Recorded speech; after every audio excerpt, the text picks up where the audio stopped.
gammachiisaa yoo ta'u tokko oduu gaddisiisaadha. Kanaaf turtiin keessan hanga dhumaatitti na waliin haa ta'uun isiniin jedha jechuudha. Egaa akkuma jalqaba irratti argitanii obboleessa keenya Muktaarii cidha isaa irratti dhugaa dubbachuudhaaf hedduu namatti tola. Cidha baadiyyaati yookiin sargii baadiyyaati jechuudha. Akkuma jalqaba irratti argitanii baay'ee nama gammachiisa.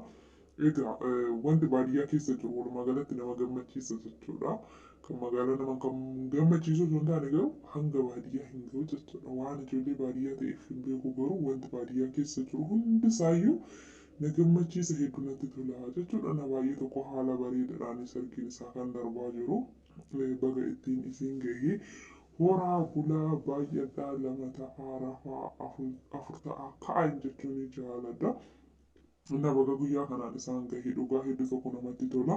Ani isa dhugaa dubbachuudhaaf gaafa inni bute jedhan soba natti fakkaachaa ture. Sababiin isaa yuutuubaroota gurguddaa kana xiqqoo amanuun baay'ee ulfaata. Sababiin isaa yeroo baay'ee piraankii namarratti godha waan ta'eef piraankii natti fakkaachaa ture jechuudha.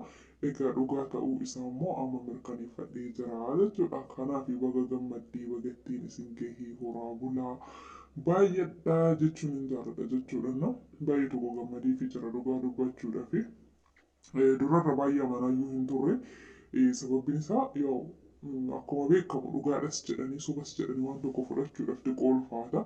Keessattuu gaafa isaan jedhii irratti piraankii hojjetan san ergasii kananii dhugaadha jedhee amanuu eegale malee san dura garuu piraankii natti fakkaachaa ture jechuudha. Kanaadha viidiyoon isaanii hedduu namatti tola. Cidha baadiyyaati baay'ee nama gammachiisaa baay'ee tokko das nama jedha. Innaa irra deebiidhaan baga ittiin isin gahee gaa'illi keessan kan eebbifame isiniif haa ta'u jechuun hin jaalladha jechuudha. Haati manaa isaa caaltuudha natti fakkaatti jechuudha. Kanaaf gara viidiyoo itti aanu yoon isin dabarsu. Egaa viidiyoon kun hedduu tokko nama gaddisiisa jechuudha akkuma argaa jirtan jechuudha.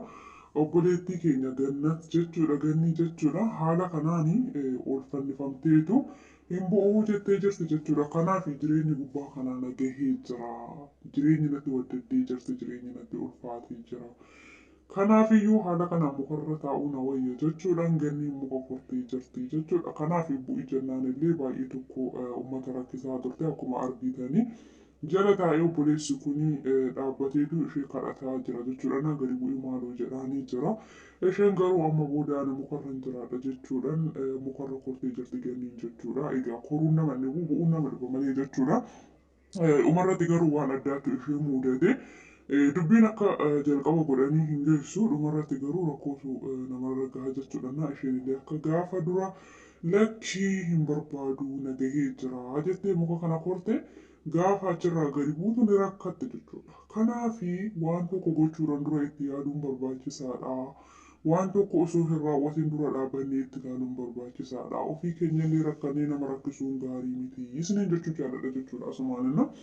Egaa yeroo baay'ee dubartoonni dhiiraa ta'uu hin boochisanii harallee gaafa isheen asirra kortu ijoollee dhiirattu kootu gadi bu'ii jedhaniin jechuudha. Hanga isheen geessu hin argitan namittiin kun baay'ee furdoodha jechuudha. Mucaan kun ishee gadi buusuudhaaf baay'ee tokko dadhabe jechuudha. Ingatan tare yeroo ishee gadi buusu jechuudha.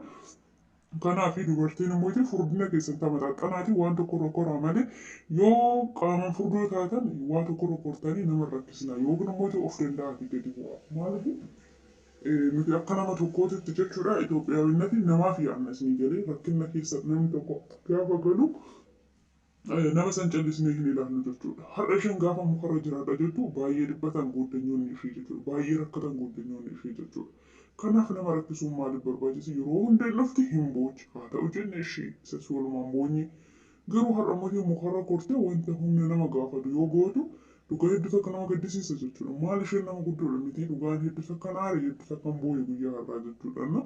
Gaafa namni kunis immoo kan dubartii hangana geessu kana gadi buusuu dadhabe jalatti kufee jechuudha. Maali dhiira irratti kan hunda cubbuu hojjechuun sirrii miti.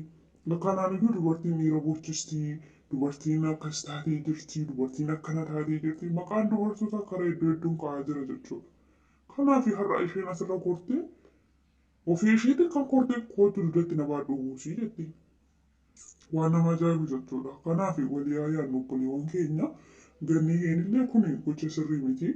Maaliif jennaan gargaarsa yoo ta'e si gargaarra. Wanta dandeenyuun sheernaa godhaa jettee jirte sheersi goona. Kanaaf osoo muka kanarraa illee gadi kuftee caccabdee idaan keenyuma ta'a jechuudha. Namatu rakkata jechuudha booda. Boo'icha kee hin dandeenyu yoo boocha immoo ati hin dhaabdu. Sana keessa gaafa bochuu kan waggaa meeqaa dura darbee seenaa jaalala ishee, seenaa jireenya ishee, seenaa jireenya biyya arabaa hunda irratti kan bochu jechuudha. Boonyaan imimmaan ishee hin qoolu.